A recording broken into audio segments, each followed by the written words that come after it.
Good morning, friends. My name's Bernard. Welcome to my channel. So, what is a violin wolf? A wolf is a note that won't play easily or sometimes not at all. Usually a wolf note happens on the G string a tenth above the open string, either on B natural or even a half step higher on C natural. But there's also the possibility of a wolf high up on the E string. On my violin, I have a wolf on the E string high up on C natural. The wolf is actually a note that has too many overtones. When you play it, at worst, it makes a cough-like, very loud and very non-melodious sound. Or at the least, when you try to play this note, the note wobbles and resists good intonation and expression. Sometimes wolves happen because your strings are too heavy, or maybe they aren't well balanced in weight. Like, for example, if you play a light E string and a heavy G string, or vice versa, you're playing a heavy E string and a light G string. Well, these can make wolves happen. So that's relatively easy to fix. So you got a violin, you got a note that doesn't work. What do you do if you need to play that note in your piece? I remember a time I was watching Pekka Zuckerman play. He played a Del Gesù Guarneri, and he was playing with the New York Philharmonic. I remember Zubin Mehta was conducting, and Zuckerman was playing the Bruch G minor, and I could tell right away he was sort of out of sorts. He was playing beautifully, but I could tell there was something. I didn't know what it was.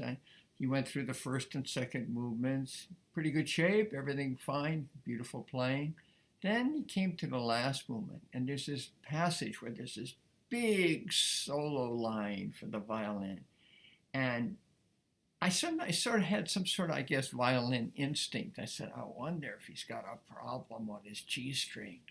And the solo line in that last movement has this run up, and then there's this big shift up to that high B natural on the G string, where the tenth above the open string, and he went, and I could tell he was just like he didn't want to do it. He didn't want to do it. He went up and he played it. And he sort of went real easy with it. He couldn't.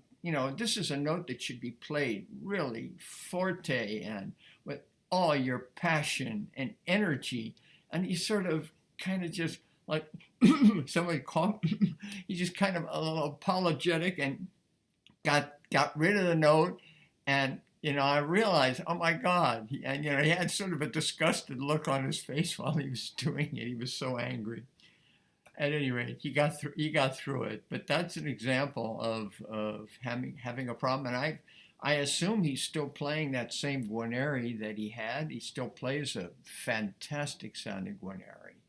So somehow or another, he got past it. And I'll talk about that a little later, about what can possibly be done.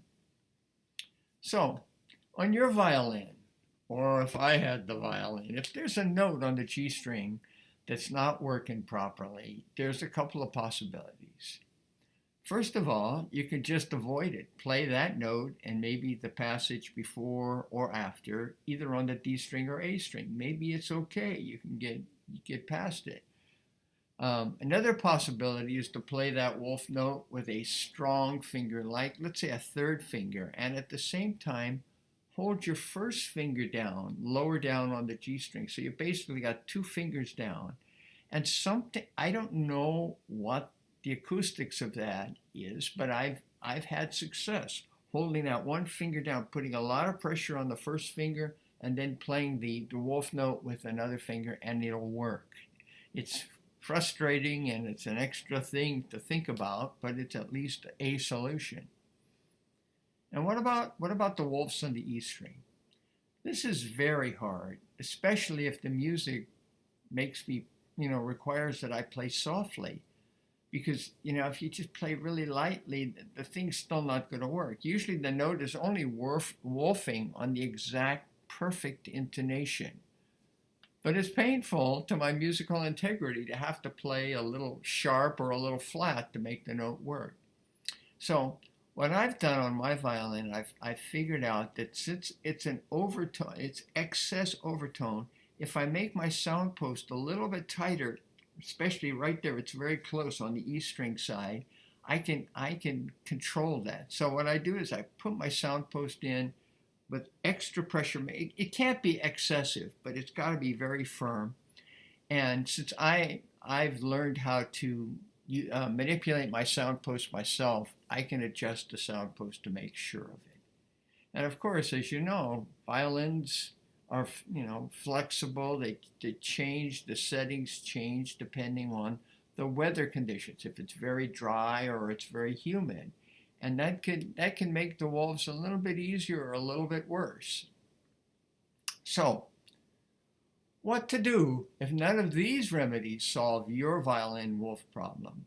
First thing is to try attaching a small weight to the top of your instrument, usually near the tailpiece on the side, on the bass bar side.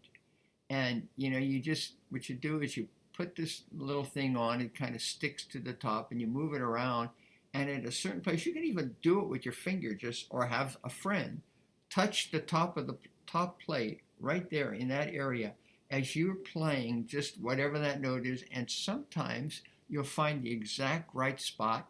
Put that wolf suppressor right there. One of my students has done this, and she's been very successful with it. On cellos, it's traditional that they always use wolf suppressors for the G string, the F sharp, and it's normal. So they either put the suppressor on the outside, or they glue it on the inside, or sometimes there's suppressors you can actually put behind the bridge on the string, and you slide it around, and then you find it's just a little bit of weight that kills some overtones. Okay, what happens if none of these work to get rid of the wolf? Well, if you love the sound of your violin so much that you want it to work perfectly no matter what, consider finding a competent luthier and have the bass bar replaced. I assume that's what Pekka Zuckerman did. Probably took it to René Morel, Jacques Francais, maybe Charles Beer in England, showed them what the problem is, and they were able to fix it. I had a violin once that had a wolf on the G string on the high C natural. It also had a wolf on the D string on third position C natural. It also had the same wolf on the A string in first position C natural. And I was on tour. I was trying to play Bach and Mozart. Coincidentally, both pieces in the key of C major, the Bach C major unaccompanied sonata, and the Mozart C major rondo, which starts on that C natural on the A string. Holy mackerel, what an issue to deal with. I had nightmares, as you might guess. But now, that's all in the rearview mirror. Now, what a pleasure to play those pieces without the wolves, since I had the bass bar replaced. However, as with all things of life and music, even replacing the bass bar might not fix the wolf. If the instrument's very, very old and it's distorted, the body is distorted. Or maybe even if it's poorly made to start with. So you have to take that into consideration, and hopefully the luthier that you would ask about a new bass bar would look at the instrument and be able to say, yeah, everything else looks structurally okay.